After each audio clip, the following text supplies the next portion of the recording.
20 anos, né? Ele fez uma exposição aqui fotográfica dos 20 anos da Rádio Calheta e eu tive o prazer de trocar essa conversa com o professor Douglas Menezes. Fiquei muito emocionado naquele dia e pouco tempo depois, infelizmente, ele nos deixou, mas ficou aí uma memória muito, muito bacana. Vamos lá, falando em memória, deixa eu chamar ele para cá, essa fera, meu querido amigo e professor Emerson Antônio. Uma salva de palmas para esse cara que vai falar agora sobre a história do Cabo de Santo Agostinho. Não é isso? Então, primeiramente, parabéns pela sua contribuição com a sociedade, com todos nós, pelo Instagram História do Cabo, viu?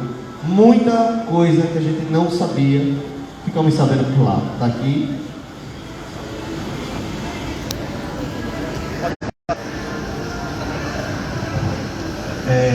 Olá, gente aqui presentes, todos aqueles que conseguem me ouvir, o pessoal que está aí nessa feirinha maravilhosa, que é a feirinha do Vale da Lua. Eu queria começar, na verdade, dizendo que é motivo de muita alegria, né, de muita satisfação, sabe? Eu fico até envaidecido de dividir, né, esse espaço aqui com tanta gente boa, com tanta gente que faz a cidade se movimentar, né? Tá aqui no mesmo lugar que o Mestre Batata, que o José Ambrósio, o Jeff Amorim, Neilza e tantos outros que vão passar por aqui, né, ainda hoje, é realmente motivo de felicidade, né? Porque para um jovem como eu, que sai da periferia do Cabo de Santo Agostinho, eu sou cria do bairro São Francisco, né? Um bairro que traz muitos problemas sociais, e hoje poder estar aqui compartilhando um pouco do que eu aprendi na academia, um pouco do que eu aprendi na vida, é realmente motivo de muita felicidade. Então, antes, né, de começar qualquer uma fala sobre essa parte mais teórica, né, sobre a minha experiência, na verdade, eu queria agradecer, tá? Então, gratidão ao meu amigo Douglas, né? Gratidão pelo convite, e é isso, vamos falar um pouquinho sobre a história do Cabo, tá? Todo mundo é um ser criativo, né, gente? Todo mundo tem criatividade. A partir do momento que a gente se move, que a gente pensa, a gente está produzindo energia, vibrações. Isso tem a ver com criatividade, isso tem a ver com criar. E o que é que acontece? O grande problema, né, principalmente no campo da história, é que a gente é condicionado na verdade, inibir um pouco da nossa memória, né? O Batata, que estava aqui presente, né, estava falando um pouco sobre as memórias do rádio. E, sabe, a nossa história, ela tem uma base eurocêntrica, né? A nossa história, ela é eurocêntrica, ela é positivista, né? Ela também é clerical. Então, eu acredito que todo mundo aqui consegue me compreender, ao ponto de que a gente muitas vezes conhece um radialista lá fora e desconhece o Eli José, que está, né, muitas vezes na nossa porta, falando, né, com tanto cuidado, com tanto zelo sobre essas questões da sociedade cabense. Então, isso é porque a gente aprendeu a olhar, né, o mundo do macro para o micro. Isso é, de certa forma, uma visão eurocêntrica, né? A gente não consegue primeiro analisar, contemplar o quintal do vizinho para poder analisar o nosso, né? É, de certa forma, uma falha sistemática nesse processo. A gente precisa conseguir avaliar o que é nosso, conhecer muito bem o nosso entorno, para depois seguir, né, adiante. E o ensino da história, né, nos dias atuais, ele tem esse problema, né? Se vocês analisarem, por exemplo, o livro didático, né, do filho, o livro didático do sobrinho, do irmão de vocês vão observar que a nossa história, ela é feita pelos ricos e para os ricos, sabe? Muitas vezes, a minoria social, ela fica de fora do processo histórico, mas essa minoria social, ela é, na verdade, a maioria, né, em números, sabe? A nível, por exemplo, de ensino de história, durante o ensino básico de uma criança aí entre o 6º e o 9º ano, ensino fundamental, a gente vai observar que ele vai ter nos livros didáticos uma base aí de 2 ou 3 capítulos que fala, por exemplo, sobre África. E tudo isso, né, porque lá no ano de 2003, recente, 2003, a gente teve uma lei, né, professor? O professor Anderson está aí, não me deixa mentir. A gente tem a lei, né, de 1634, 10.089, se não me falha a memória, 10.600 e alguma coisa, eu sou ruim com números, que ela obriga, né, as instituições de ensino a trabalhar, sabe, na sala de aula, o ensino da história da África. Depois a gente vai ter uma revisão disso tudo, incluindo também dos povos originários, dos povos indígenas. Entretanto, foi em 2003 que a gente começou a pensar, por exemplo, o ensino, Ambrósio, da história da África aqui no Brasil para as nossas crianças, né? Então isso, de alguma forma, é algo muito delicado e muito perigoso. Tem um provérbio africano, que eu gosto muito dele, eu sempre cito nas minhas falas, que diz o seguinte: enquanto os leões eles não conseguirem contar suas próprias narrativas, enquanto os leões eles não conseguirem contar a sua história, essa mesma história ela será contada pelo olhar do caçador, entendeu? Então a nossa história atualmente ela é contada por quê? Pelos leões ou pelos caçadores? Por que tanto tempo para obrigar a gente ter um capítulo 2 que trate da história da África no nosso ensino?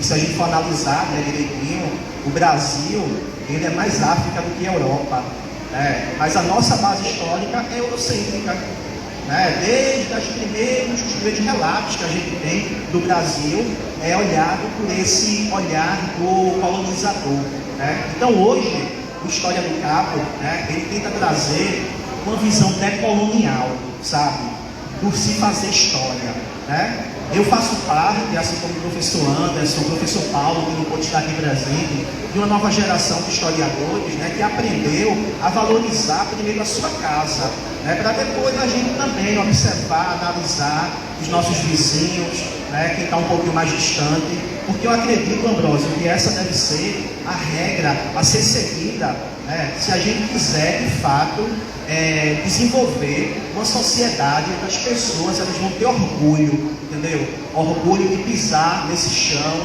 que é a terra de Zeca Flesch, que é a terra do nosso companheiro Gabriel Dourado, do Theo Silva, Manezinho Araújo. Eu poderia passar o resto do meu tempo aqui só citando o nome de pessoas que realmente fizeram história aqui no Cabo de Santo Agostinho. O que é que acontece? A história ela é feita agora, ela é feita hoje, nesse momento. A gente não precisa ficar aguardando o momento ideal, a gente não precisa ficar esperando o momento certo, porque talvez ele demore a chegar ou nem chegue. E a pandemia que a gente vivenciou, infelizmente ainda vivenciamos, tentando ser mais coeso nessa colocação, mas que desestabilizou toda a humanidade. Muita gente aqui deve ter sentido na pele essa dura perca, mas ela também tirou a gente um pouco da nossa zona de conforto, colocou a gente para ser criativo, principalmente para não pirar mesmo, eu acho que a palavra é essa, para a gente não enlouquecer no meio de todo aquele caos. Então, sair diariamente para trabalhar já não era mais algo possível. Então a gente teve que se reinventar com as novas tecnologias, com as parcerias. Então estava lá, eu um certo dia, muito medo de tudo que estava acontecendo nesse cenário da pandemia, e disse: não, a gente não pode ficar parado, a gente tem que fazer alguma coisa, precisamos nos movimentar, a gente precisa ser criativo, Aí falei com o professor Anderson, que está aqui presente, o professor Paulo, a gente é do curso de História, se formou já há algum tempo, não vou dizer quanto tempo faz, professor? Para não denunciar a nossa idade. E eu disse: cara, está na hora de fazer alguma coisa sobre a nossa história, sobre a nossa memória, entendeu? E se de repente essa pandemia levar a gente, o que é que eu vou deixar como legado para minha filha, sabe, que hoje tem 7 anos de idade, Como é que a gente vai ser visto pela sociedade cabense? Eu tenho muito orgulho de pisar nessa terra, de ser filho daqui. Então preciso dar, de alguma maneira, a minha devoluta a essa sociedade que me acolheu, que me educou, Então eu disse: não, está na hora da gente se movimentar e criar uma possibilidade de fazer o que a gente sabe fazer, agora nas condições que a pandemia exige. Aí foi quando eu disse: eu sou muito de rede social, mas vamos criar um perfil no Instagram, e vamos começar a falar um pouco, não sobre essa história tida como oficial, né? Porque não existe história oficial. A história oficial ela é feita em todos os momentos, né? O que existe, na verdade, são pessoas que têm o poder de fazer um recorte e dizer, isso aqui pode, né, virar notícia, isso aqui pode ir para os livros didáticos. E junto com o professor Anderson, junto com o professor Paulo, a gente criou lá, né, o Instagram, o perfil @História do Cabo, que é baseado em uma obra, né, muito conhecida, que é História do Cabo, de Israel Felipe. Quem ainda não conhece, né, e tem algum tipo de relação com o Cabo, né, que vive no Cabo, precisa conhecer. O Israel Felipe, lá na década de 70, né, ele vai justamente fazer um panorama geral. Ele fala desde da passagem de ônibus, né, da época, até questões mais conhecidas, como por exemplo os engenhos patriarcais que a gente tem na cidade do Cabo de Santo Agostinho. Então ele vai falar da produção que esses engenhos conseguiam fazer mensalmente. Então é um livro até quantitativo, né? Ele também trabalha com essa questão do quantitativo na obra dele, que é um livro base para todas as outras pessoas que decidiu, sabe, escrever sobre a história do Cabo, né? O Israel Felipe tem essa contribuição e que hoje é o livro de cabeceira, né, da gente que faz a história do Cabo. A gente discorda, obviamente, né, com uma série de questões que são colocadas lá como sendo uma verdade absoluta, porque não existe verdade absoluta quando o assunto é história, né? A gente tem pontos de vista, a gente tem justamente uma reunião, né, de elementos, sabe, que faz com que a gente diga a nossa verdade, né? O Jeff de Amorim falou isso agora há pouco no vídeo dele, que às vezes a gente só precisa que alguém nos escute, né? A gente só precisa que alguém dê importância ou um pouco de atenção para o que a gente tem para falar. E daí a gente se surpreendeu, né, professor? A gente teve, assim, de imediato, muita gente seguindo, né? Então, o que era uma brincadeira ali, né, no final de semana passou a ser algo mais sério. A gente teve que sair pesquisando, né, fazendo algumas visitas técnicas, né? A gente, no meio da pandemia, foi verificar se ainda existia ruínas, Douglas, da casa, né, do governador, né, da casa do governador, vamos lá, falhou aqui agora a memória, eu vou lembrar. Mas aí a gente teve um usileiro, né, José Rufino, obrigado, Ambrosio. O José Rufino, né, ele era um usileiro que, embora não era cabeça, né, ele nasceu em Vitória de Santo Antão, mas vivia aqui no Cabo de Santo Agostinho. E ele foi governador do estado de Pernambuco, né? Foi governador, e enquanto o palácio lá no Parque das Princesas, né, o palácio do governo estava passando por uma reforma, o José Rufino, ele atendia na casa de campo dele aqui no Cabo de Santo Agostinho. Ou seja, a sede do estado de Pernambuco, em um determinado momento da nossa história, ficou sendo a casa do antigo clube de campo, né? Clube de campo dos industriários do Cabo, eu acho que esse é o nome. E o que é que acontece? A nossa memória, infelizmente, né, ela está perdendo a batalha para o tempo, sabe? O tempo, ele tem dizimado, né, muita memória, sabe? Isso porque a gente aprendeu a observar tudo do macro para o micro, como eu falei inicialmente, entendeu?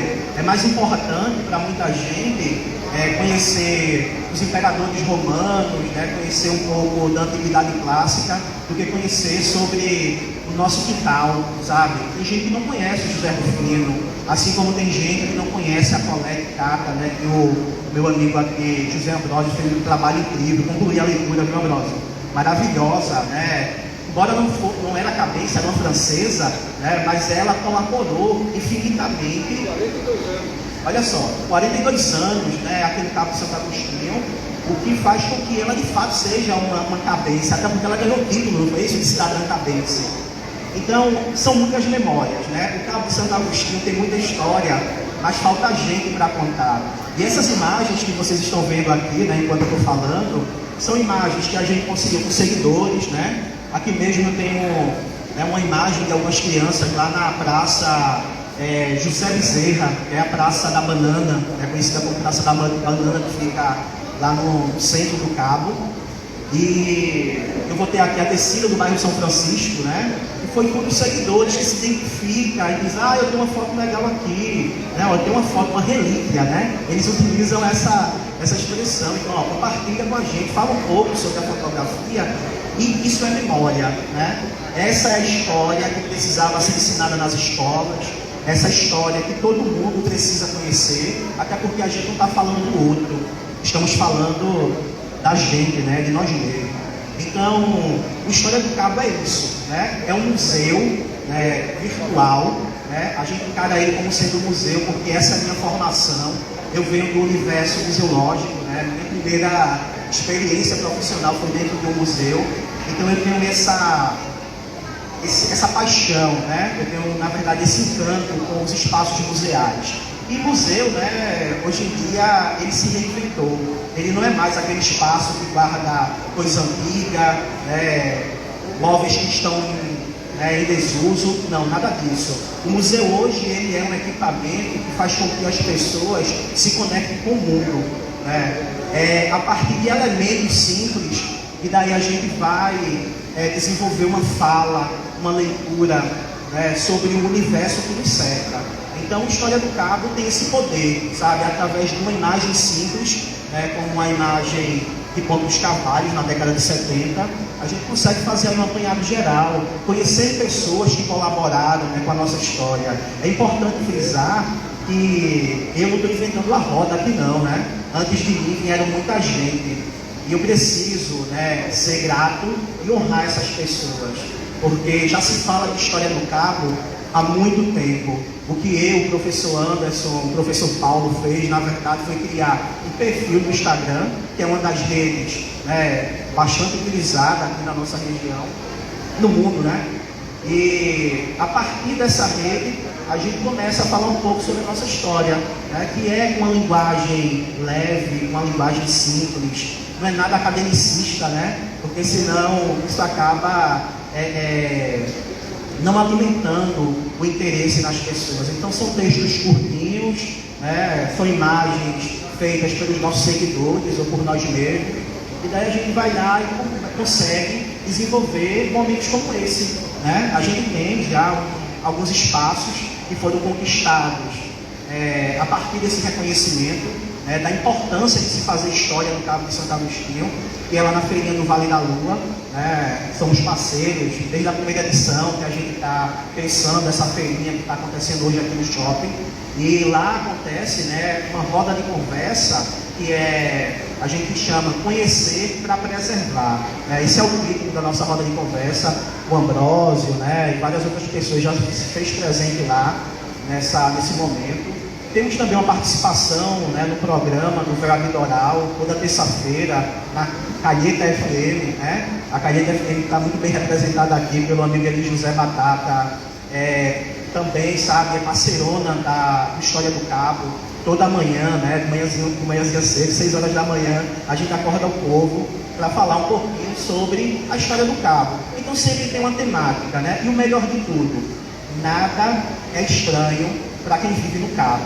É tudo muito próximo, entendeu? A gente não está falando do Egito, da Mesopotâmia, de Roma, que é interessante sim, não estou desmerecendo de maneira alguma, né, a nossa história clássica.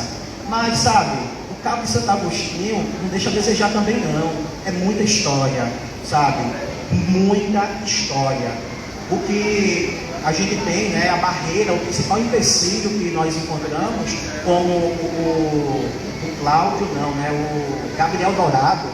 O Gabriel Dourado, ele dizia que o Cabo de Santo Agostinho tem muitas histórias, mas não tem ninguém para contar, né? Hoje a gente está corrigindo, sabe, essa fala. Hoje a gente já tem pessoas, né, que mesmo sem ter o reconhecimento merecido, mas que está ali, sabe, firme. Porque às vezes o que a gente precisa é só ter algumas pessoas que estejam atentas a nos ouvir, a ler o que a gente escreve, sabe? E colaborar também, até porque o História do Cabo não é meu, não é do professor Anderson, é de todos nós, né? A gente teve uma ideia muito ousada, que é falar sobre a História do Cabo, não é a história de Emerson.